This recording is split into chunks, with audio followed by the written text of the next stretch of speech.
નમસ્કાર દર્શક મિત્રો, સ્વાગત છે આપનું ગુજરાત ન્યૂઝ પોરબંદરમાં। હું છું આપની સાથે કાના કોડિયાતર। આજના સમાચારો જોઈએ તે પહેલા નજર કરી લઈએ આજના મુખ્ય સમાચારો પર। આ હેડલાઇન્સના પ્રાયોજક છે ઝેવર, સ્વર્ણ સ્પર્શ સંપૂર્ણતાનો।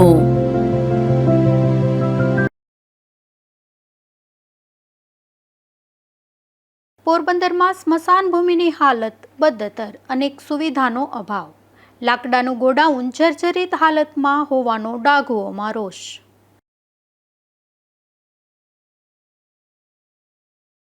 પોરબંદરમાં જ્યુબેલી પુલ નીચેનો મલબો દૂર કરવાની કામગીરી વિવાદમાં, તંત્ર દ્વારા થતી કામગીરીમાં બેદરકારી દાખવતી હોવાના આક્ષેપ।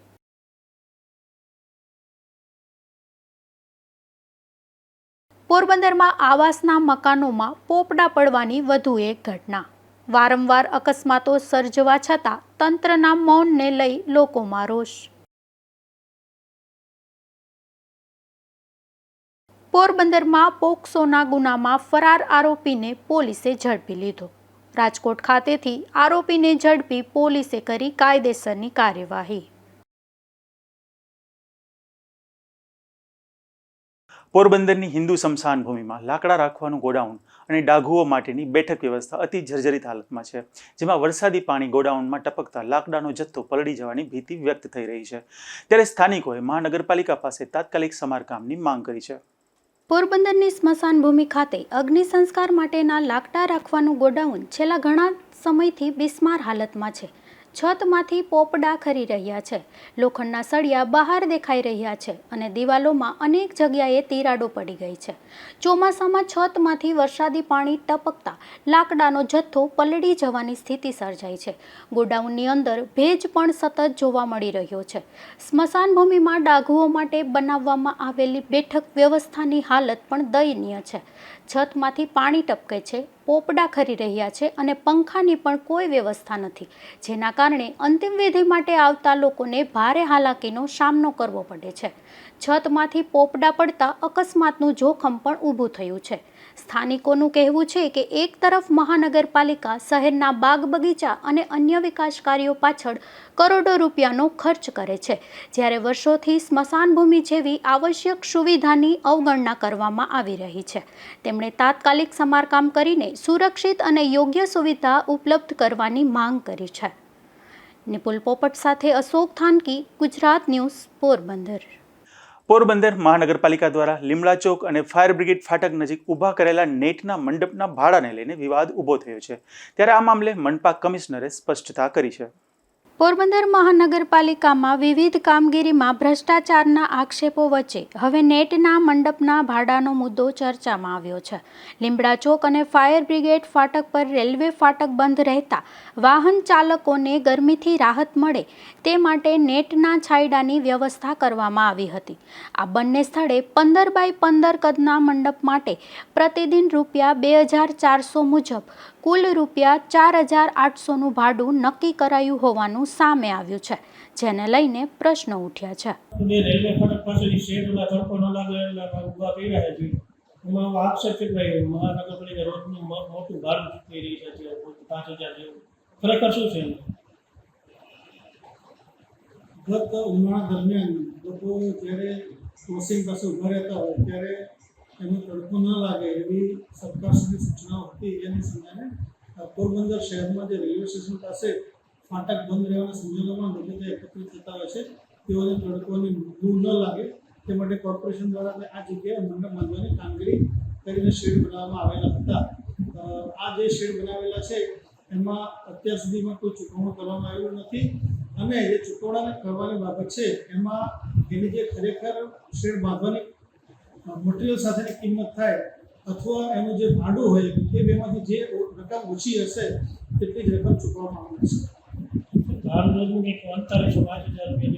ભાડું તો જે છે એસઓઆરના ભાવો અથવા તો જે જ્યારે ટેન્ડર કર્યું હોય ત્યારના ભાવો પ્રમાણે હોય છે, પરંતુ મેં કહ્યું પ્રમાણે એની બાંધકામની કિંમત અથવા તો ભાડું બેમાંથી જે ઓછું થાય છે એ જ ચૂકવવામાં આવશે। આ મુદ્દે મનપા કમિશનરે સ્પષ્ટતા કરી છે કે આ કામગીરી વાર્ષિક દરના ટેન્ડર મુજબ કરવામાં આવી છે અને ભાડાની રકમ તથા મંડપની મૂળ કિંમતમાંથી જે ઓછી હશે તે મુજબ જ ચૂકવણી કરવામાં આવશે। નિપુલ પોપટ સાથે અશોક થાનકી, ગુજરાત ન્યૂઝ, પોરબંદર. પોરબંદરના જુબેલી નજીક નવા પુલ નીચે વર્ષો પહેલા પડેલો બાંધકામનો મલબો દૂર કરવાની કામગીરી શરૂ કરી છે. જોકે માર્ગ અને મકાન વિભાગ દ્વારા શરૂ થયેલી આ કામગીરીમાં સ્થાનિકોએ કામગીરી અધૂરી અને બેદરકારીપૂર્વક થઈ રહી હોવાના આક્ષેપો કર્યા છે. પોરબંદરના બોખીરા અને બરડા પંથકને જોડતા જ્યુબેલી નજીકના જૂના જર્જરિત પુલના સ્થાને વર્ષો પહેલા નવા પુલનું નિર્માણ કરવામાં આવ્યું હતું, પરંતુ નિર્માણ દરમિયાન થયેલું ખોદકામનું મલબો પુલની નીચેની ખાડીમાંથી દૂર કરવામાં આવ્યું નહોતું. પરિણામે ચોમાસામાં ઘેડનું પાણી પસાર થવામાં અવરોધ સર્જાતો હતો અને કડિયા પ્લોટ સહિત ખાડી કાંઠાના વિસ્તારોમાં પાણી ઘૂસી જવાની સ્થિતિ ઊભી થતી હતી. હવે માર્ગ અને મકાન વિભાગે મલબો દૂર કરવાની કામગીરી શરૂ કરી છે, પરંતુ સ્થાનિકોના જણાવ્યા મુજબ આ કામગીરી હજુ પણ અધૂરી છે અને અનેક સ્થળોએ મલબાના ઢગલા યથાવત છે. સ્થાનિકોએ વરસાદી સિઝન દરમિયાન કોઈ મુશ્કેલી ન સર્જાય તે માટે સંપૂર્ણ અને અસરકારક રીતે સફાઈ કામગીરી પૂર્ણ કરવાની માંગ કરી છે. નિપુલ પોપટ સાથે અશોક થાનકી, ગુજરાત ન્યૂઝ, પોરબંદર. સમસ્ત બારગામ ખારવા જ્ઞાતિના નવનિયુક્ત વાણોટના સન્માન પ્રસંગે રાજ્યના વન અને પર્યાવરણ મંત્રી મોઢવાડિયા પંચાયત મઢી ખાતે પહોંચ્યા હતા, જ્યાં તેમણે વાણોટને શુભેચ્છાઓ પાઠવી સમાજની એકતા અને સાગરખેડુના વિકાસ માટે સરકારની વિવિધ યોજનાઓ અંગે માર્ગદર્શન આપ્યું હતું. સમસ્ત બારગામ ખારવા જ્ઞાતિના વાણોટ તરીકે કાંતિભાઈ બાદરશાહીની વરણી થતાં પંચાયત મઢી ખાતે સન્માન સમારોહ યોજાયો હતો. આ પ્રસંગે રાજ્યના વન અને પર્યાવરણ મંત્રી અર્જુનભાઈ મોઢવાડિયાએ ઉપસ્થિત રહી નવનિયુક્ત વાણોટને શુભેચ્છાઓ પાઠવી અને તેમની નવી જવાબદારી સફળતાપૂર્વક નિભાવવા શુભકામનાઓ વ્યક્ત કરી હતી. મંત્રીએ જ્ઞાતિના આગેવાનો અને મોટી સંખ્યામાં ઉપસ્થિત સમાજજનો સાથે સંવાદ સાધી સમાજની એકતા, સંગઠન અને પરસ્પર સહકારની ભાવનાને વધુ મજબૂત બનાવવા સૌએ સંયુક્ત પ્રયાસો કરવાની જરૂરિયાત પર ભાર મૂક્યો હતો. આ સાથે તેમણે સાગરખેડુના સર્વાંગી વિકાસ માટે રાજ્ય સરકાર દ્વારા અમલમાં મૂકવામાં આવતી વિવિધ કલ્યાણકારી યોજનાઓ અંગે માહિતી આપી હતી. શિક્ષણ, કૌશલ્ય વિકાસ અને સરકારી યોજનાઓનો મહત્તમ લાભ લઈ યુવાનો માટે સ્થાનિક સ્તરે રોજગારી અને નવા વ્યવસાયોની તકો ઊભી કરવાની જરૂરિયાત પર પણ તેમણે ભાર મૂક્યો હતો. મંત્રીએ જણાવ્યું કે પોરબંદરમાં દરિયાઈ સંપત્તિ, માછીમારી, વેપાર અને પ્રવાસન ક્ષેત્રે વિકાસની અપાર સંભાવનાઓ રહેલી છે. સરકાર અને સમાજના સંયુક્ત પ્રયાસોથી સ્થાનિક રોજગારીનું સર્જન થશે અને યુવાનોને પોતાના વતનમાં જ ઉજ્જવળ ભવિષ્ય મળશે. આ પ્રસંગે અનેક આગેવાનો અને મોટી સંખ્યામાં જ્ઞાતિજન ઉપસ્થિત રહ્યા હતા. નિપુલ પોપટ સાથે અશોક થાનકી, ગુજરાત ન્યૂઝ, પોરબંદર. પોરબંદરના બોખીરા વિસ્તારમાં આવેલા આવાસના મકાનો અતિ જર્જરિત હાલતમાં બની ગયા છે, જેમાં ગઈકાલે વધુ એક પોપડા પડવાની ઘટના બની હતી, જેને લઈને અહીંના રહીશોમાં રોષ જોવા મળ્યો હતો. પોરબંદર શહેરમાં મિશન સિટી યોજના હેઠળ ગરીબો માટેની આવાસ યોજનાનું નિર્માણ બોખીરા વિસ્તારમાં કરવામાં આવ્યું છે. આવાસ નિર્માણની શરૂઆતથી જ તેની ગુણવત્તા પર સવાલો ઉઠ્યા હતા અને આ મામલે કોંગ્રેસ દ્વારા ગંભીર આક્ષેપ પણ કરાયા હતા. 2448 ફ્લેટમાં ગરીબ અને જરૂરિયાતમંદ પરિવારો વસવાટ કરી રહ્યા છે. તેનું બાંધકામ ખૂબ જ નબળું થયું હોવાના કારણે અનેક વખત છતના પોપડા ખરવાના બનાવ બન્યા છે. ત્યારે આજે સવારે આવાસ યોજનામાં 48 નંબરના બ્લોકમાં ફ્લેટની લોબીની છતના પોપડા ખરતા નાસભાગ મચી હતી. સદભાગ્યે કોઈને ઈજા કે જાનહાનિ થઈ ન હતી.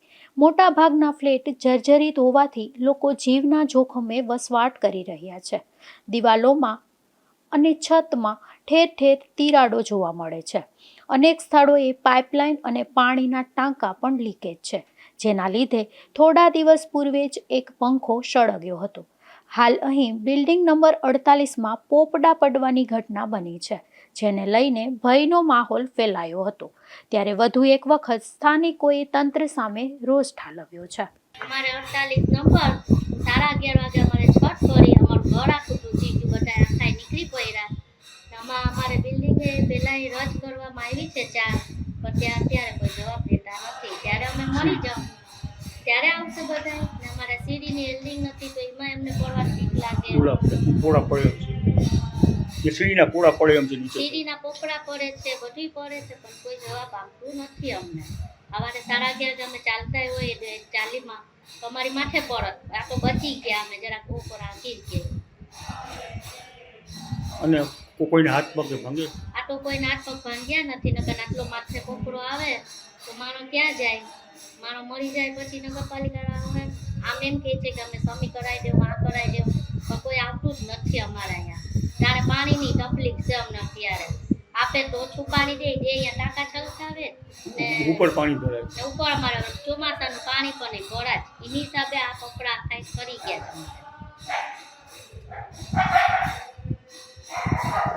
વહેલાસર પગલાં લેવા વિનંતી. વહેલાસર પગલાં લેવા વિનંતી. વહેલાસરથી પગલાં લેવો તો અમે જીવવું, નકર અમારે તો અહીંથી ખાલી કરવાનું જવાનું જ ને. તો ક્યાં જઈએ? અમે જઈએ તો ક્યાં જઈએ? અમે ભાડા તો ભરી શકીએ એમ નથી અત્યારે.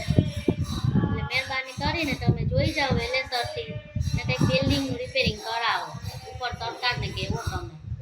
પાલિકાવાળાને નમ્ર વિનંતી કે 48 નંબરની બિલ્ડિંગમાં આજે રાત્રે ગોળા પડ્યા ને એકદમ વજનદાર ગોળા પડ્યા ને જો માથે પડ્યું હોય કોઈને તો જીવનો જોખમ હતો.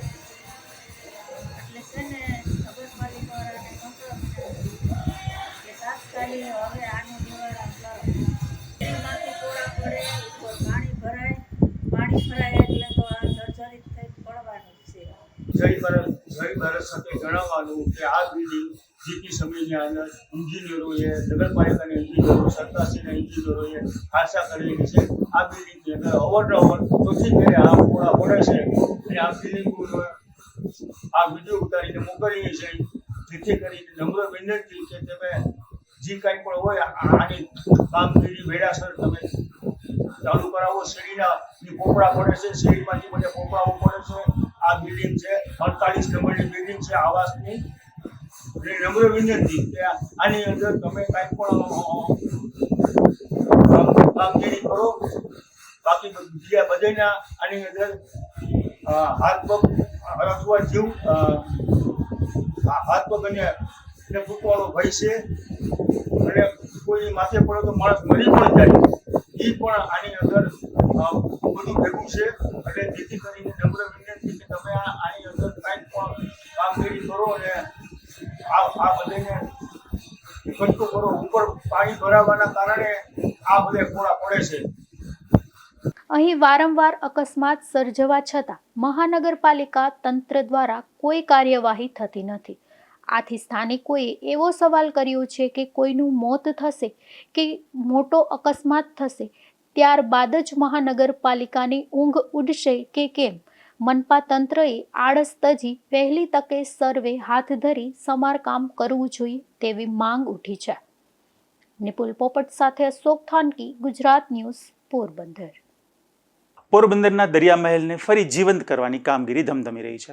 પ્રાચીન પદ્ધતિથી આ કામગીરી ચાલી રહી છે, ત્યારે આજના આધુનિક યુગમાં આ પ્રાચીન કળાનું ફરી જાગૃત થવું એક મહત્વપૂર્ણ ઘટના છે. પ્રકૃતિમાંથી મળતા રંગો દ્વારા ચિત્રકળા કરવાની પરંપરા હજારો વર્ષ જૂની છે. માનવ સંસ્કૃતિના આરંભથી જ માટી, ખનિજ, વનસ્પતિ અને કોયલા જેવા તત્વોથી બનાવાયેલા રંગોનો ઉપયોગ કરીને દિવાલો અને ગુફાઓ પર ચિત્રો દોરવામાં આવતા હતા. આ કળા માત્ર દ્રશ્ય સૌંદર્ય પૂરતી મર્યાદિત નહોતી, પરંતુ તે માનવતાના જીવન, ભાવનાઓ અને આધ્યાત્મિકતાનું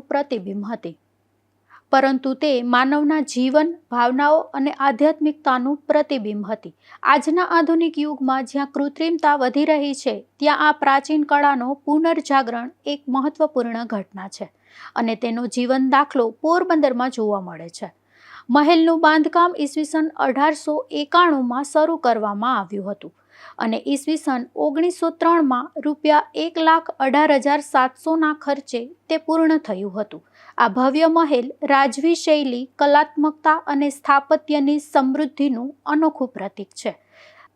આ જ ઐતિહાસિક સ્થળે પોરબંદરના અંતિમ મહારાણા નટવરસિંહજીનો રાજતિલક 26 જાન્યુઆરી 1920ના રોજ યોજાયું હતું અને તેમણે 1947 સુધી શાસન કર્યું હતું.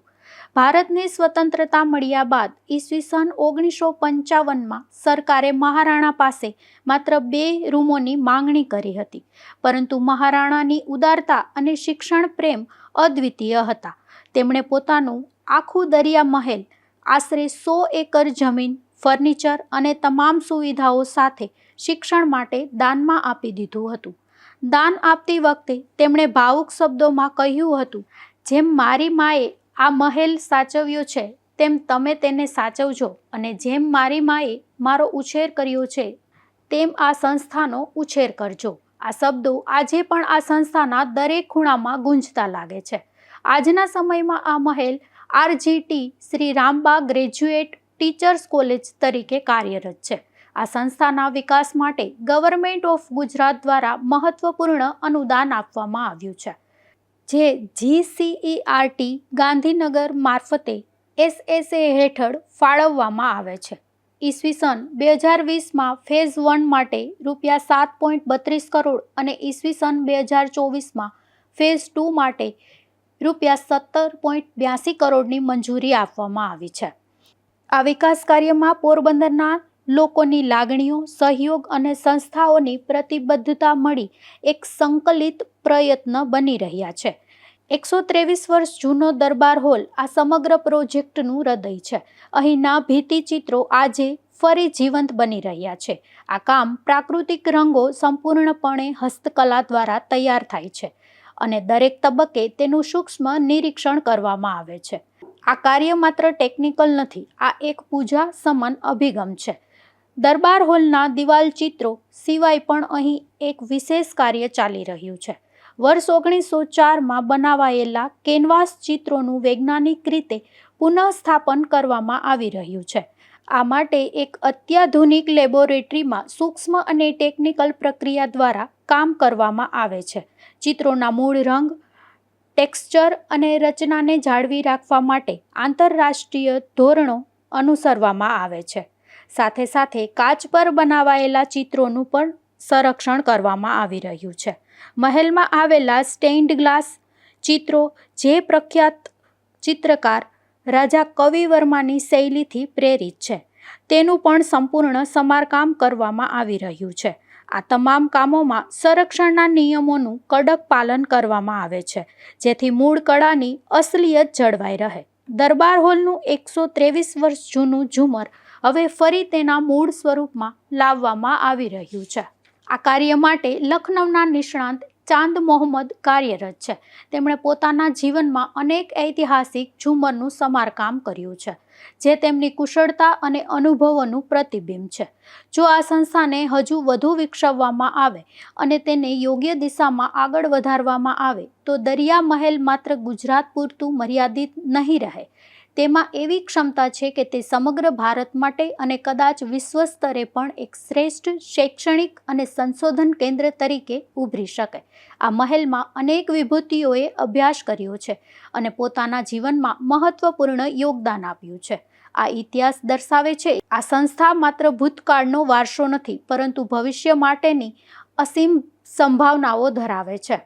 પોરબંદરમાં ચાલી રહેલું આ સમગ્ર કાર્ય એ દર્શાવે છે કે વારસાનું સંરક્ષણ માત્ર ઇમારતોને સાચવવું નથી, તે સંસ્કૃતિ, લાગણીઓ અને ઇતિહાસને જીવંત રાખવાનો પ્રયાસ છે. વારસો સાચવવો એ માત્ર કામ નથી, એ એક શ્રદ્ધા છે, એક વિશ્વાસ છે અને સાચા અર્થમાં એક પૂજા છે. નિપુલ પોપટ સાથે અશોક થાનકી, ગુજરાત ન્યૂઝ, પોરબંદર. પોરબંદર જિલ્લાના નિવૃત્ત સહાયક વનરક્ષક પ્રાકૃતિક ખેતી કરી રહ્યા છે, જે પોતાની 20 વીઘા જમીનમાં પ્રાકૃતિક રીતે મગફળી, નાળિયેર, મગ, શાકભાજી અને ચીકુ કેળા જેવા પાકોનું ઉત્પાદન કરે છે.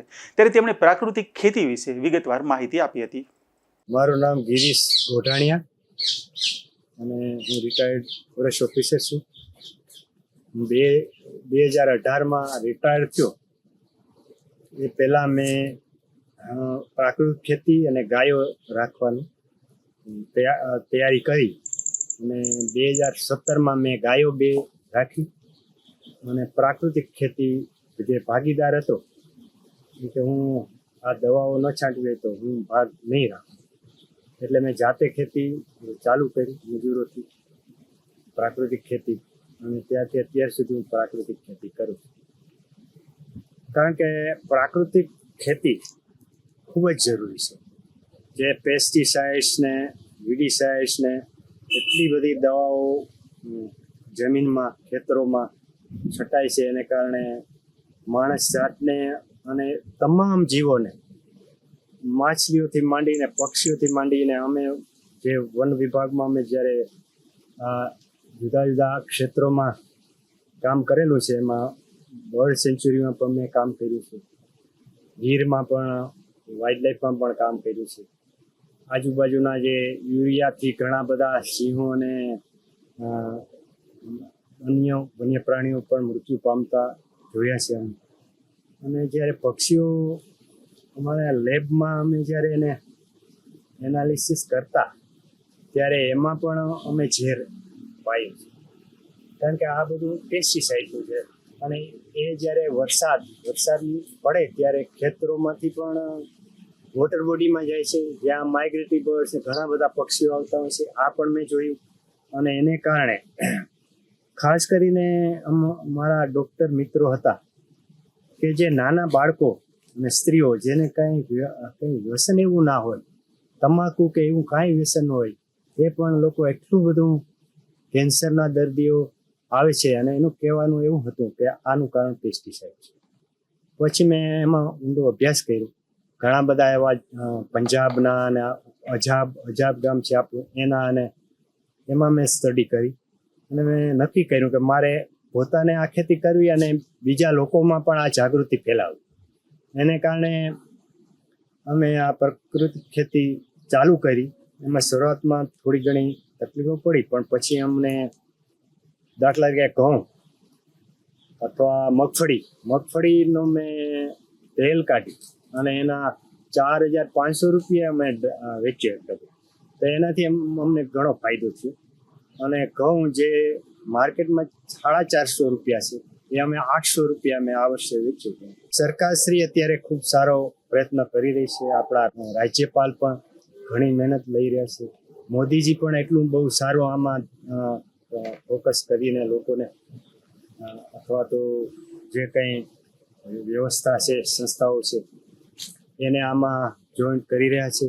એને કારણે અમને ઘણો આમાં આશા છે કે અમે ખૂબ સફળ જઈશું અને વધુમાં વધુ પ્રાકૃતિક ખેતી તરફ ખેડૂતો વળે એવા જે એક સંયુક્ત પ્રયાસો અને જાગૃતિ, અહીં અમે ઘણા પ્રોગ્રામ પણ કરીએ છીએ વાડીમાં અહીંયા, અને આજુબાજુના ખેડૂતોને બોલાવી અને આમાં કેટલા ફાયદાઓ છે. અને ખાસ કરીને તો માનવ જાતિને જો બચાવવી હોય ને તંદુરસ્ત રાખવી હોય તો આ અત્યંત જરૂરી છે. એના વગર કોઈ ઉકેલ જ નથી. કે આપણે કેન્સર છે, હાર્ટ એટેક છે, પેરાલિસિસ છે અને નપુંસકતા છે, ઘણા બધા જે કંઈ પેસ્ટિસાઇડ અને આ ઝેરી દવાઓને કારણે નુકસાન થઈ રહ્યું છે, એના માટે પણ અમે જાગૃતિ ફેલાવીએ છીએ ખેડૂતોમાં. થોડું નહીં તો ભલે 1 વીઘામાં અથવા તો કમસે કમ પોતાનું શાકભાજી, અને એના માટે એ બિલકુલ પ્રાકૃતિક રાખે તો પોતાના કુટુંબને, બાળકોને, અને વધે તો મારી જેમ હું બીજા લોકોને આપું છું. વધે તો બીજા લોકો પણ ખાય તો એને પણ એની તંદુરસ્તીમાં પણ ફાયદો થાય. પોરબંદર મહાનગરપાલિકા દ્વારા રખડતા પશુઓને પકડવાની કામગીરીના અનેક વખત દાવાઓ તો કરાય છે, પરંતુ રખડતા ભટકતા પશુઓનો ત્રાસ શહેરમાં યથાવત હોવાથી લોકો આજે પણ મુશ્કેલીનો સામનો કરી રહ્યા છે. પોરબંદર શહેરમાં રખડતા ભટકતા પશુઓનો બેફામ ત્રાસ જોવા મળે છે, જેને લઈ અનેક માનવ જિંદગીઓ પણ મોતના ખપ્પરમાં હોમી ચૂકી છે. અનેક લોકોને ઈજાઓ થઈ છે. ત્યારે આ મામલે પશુ પકડવા અંગે અનેક વખત રજૂઆત કરવામાં આવી છે. ત્યારે મહાનગરપાલિકા દ્વારા શહેરમાં જાહેર માર્ગો ઉપર રખડતા પશુઓના કારણે વાહન ચાલકો તથા રાહદારીઓને કોઈ પણ પ્રકારની અસુવિધા કે અકસ્માતની શક્યતા ન રહે તે હેતુથી રખડતા ઢોરને પકડવાની કામગીરી સતત હાથ ધરવામાં આવી રહી હોવાના દાવા તો અનેક વખત કરાયા છે, પરંતુ તેમ છતાં આવા રખડતા ભટકતા પશુઓનો ત્રાસ દિન પ્રતિદિન વધી રહ્યો છે. જાહેર માર્ગો અને ગલીઓના રોડ રસ્તાઓ પર અડીંગો જમાવીને બેસતા આવા પશુઓના કારણે લોકોને ત્યાંથી પસાર થવું પણ મુશ્કેલ બને છે. ત્યારે વહેલી તકે પશુ પકડોની કામગીરી તેજ બનાવવામાં આવે તેવી માંગ ઉઠી છે. નિપુલ પોપટ સાથે અશોક થાનકી, ગુજરાત ન્યૂઝ, પોરબંદર. કુતિયાણા પંથકમાં છેલ્લા 1.5 વર્ષથી પાસાનો આરોપી નાસ્તો ફરતો હતો ત્યારે વલસાડ જિલ્લાના ઉમેશ બાબુ પટેલ નામના આ શખ્સને પોલીસે વલસાડના કિલાપારડી સ્ટેશન પરથી ઝડપી લીધો હતો, જેને પોરબંદર લાવી કાયદેસરની કાર્યવાહી હાથ ધરવામાં આવી છે. કુતિયાણા પંથકનો દારૂના ગુનાનો આરોપી છેલ્લા 1 વર્ષથી નાસ્તો ફરતો હતો ત્યારે પોલીસે આ શખ્સને સુરત ખાતેથી ઝડપી લઈ અને કાયદેસરની કાર્યવાહી હાથ ધરી છે. કુતિયાણા પંથકમાં 1 વર્ષ પૂર્વે વિદેશી દારૂ ભરેલો એક ટ્રક ઝડપાયો હતો, જેનો આરોપી ભરૂચ ખાતે રહેતો તિલક હરિકૃષ્ણ પટેલ નામનો શખ્સ છેલ્લા 1 વર્ષથી નાસ્તો ફરતો હતો. ત્યારે આ શખ્સ સુરત ખાતે હોવાની બાતમી મળતા પોરબંદર LCBની ટીમ સુરત રવાના થઈ હતી, જ્યાં કોસંબા ખાતેથી પોલીસે આ શખ્સને ઝડપી લઈ પોરબંદર લાવવામાં આવ્યો હતો અને કાયદેસરની કાર્યવાહી હાથ ધરી હતી. નિપુલ પોપટ સાથે અશોક થાનકી, ગુજરાત ન્યૂઝ, પોરબંદર.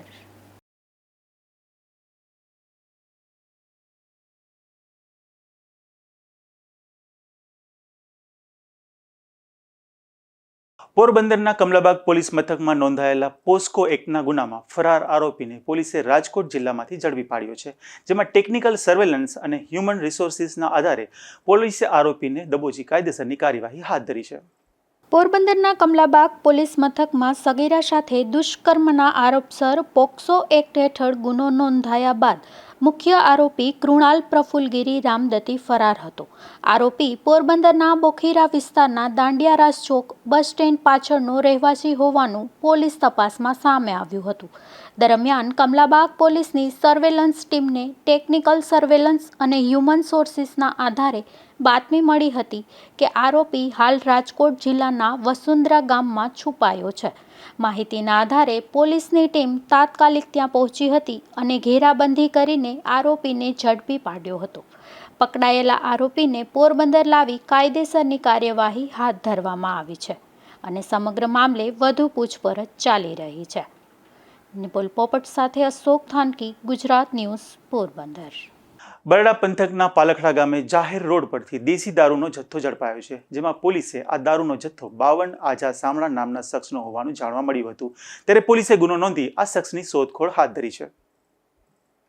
રાણાઓ પંથકમાં રાણા કંડોરાણા ગામે એક રહેણાંક મકાનમાંથી દેશી દારૂ ઝડપાયો છે, જેમાં પોલીસે વાડોદરા રોડ નજીક રહેતા અનિલ કારા રાઠોડ નામના આ શખ્સના મકાનમાં દરોડો પાડી દેશી દારૂનો જથ્થો ઝડપી લીધો હતો અને કાર્યવાહી હાથ ધરી હતી. પોરબંદરના કોરીખડા ગામે રહેતા એક યુવાને ગળાફાંસો ખાઈ અને આપઘાત કરી લીધો છે, જેમાં ગૌતમ માલદેવ સાદિયા નામના આ યુવાને કોઈ કારણોસર પોતાના ઘરે ગળાફાંસો ખાઈ લીધો હતો અને આ ઘટના બાદ તેમનું મોત નીપજ્યું છે. ત્યારે આ મામલે પોલીસે વધુ તપાસ હાથ ધરી છે. પોરબંદરના જૂના જાકાત નાકા પાસેથી એક શખ્સ દેશી દારૂ સાથે ઝડપાયો છે, જેમાં પોલીસે નગીનદાસ મોદી પ્લોટ વિસ્તારમાં રહેતા દિલીપ બચુ ચૌહાણ નામના આ શખ્સને જાહેરમાં દેશી દારૂ સાથે ઝડપી લીધો હતો અને કાર્યવાહી હાથ ધરી છે. જતા જતા ફરી નજર કરી લઈએ આજના મુખ્ય સમાચારો પર. આ હેડલાઇન્સના પ્રાયોજક છે ઝેવર, સુવર્ણ સ્પર્શ સંપૂર્ણતાનો.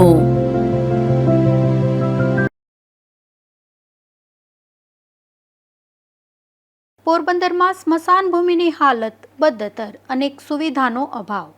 લાકડાનું ગોડાઉન જર્જરિત હાલતમાં હોવાનો ડાઘુઓમાં રોષ.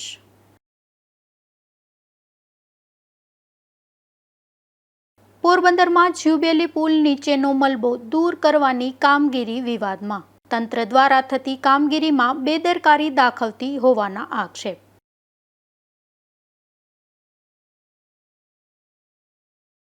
પોરબંદરમાં આવાસના મકાનોમાં પોપડા પડવાની વધુ એક ઘટના. વારંવાર અકસ્માતો સર્જવા છતાં તંત્રના મૌનને લઈ લોકોમાં રોષ. પોરબંદરમાં પોક્સોના ગુનામાં ફરાર આરોપીને પોલીસે ઝડપી લીધો. રાજકોટ ખાતેથી આરોપીને ઝડપી પોલીસે કરી કાયદેસરની કાર્યવાહી.